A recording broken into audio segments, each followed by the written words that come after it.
The copper market is in the grips of a systemic supply crunch, with backwardation signaling tightening supply.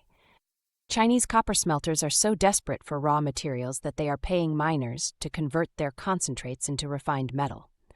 Global copper consumption has increased steadily in recent years and currently sits at around 26 million tons. The International Energy Agency sees global copper consumption growing to 32.6 million tons by 2035. BHP foresees global copper demand increasing by 70% to reach 50 million tons annually by 2050. BHP also sees the average copper mine grade decreasing by around 40% since 1991.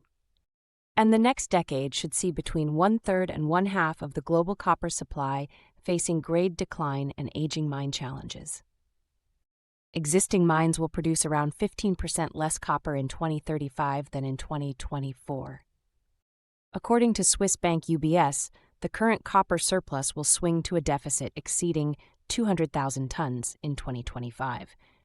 S&P Global blamed the coming copper shortfall on underinvestment in new exploration and mines due to the industry's focus on short-term returns. The firm predicts copper supply will be unable to keep up with demand from as early as this year. Demand could double to 50 million tons by 2035.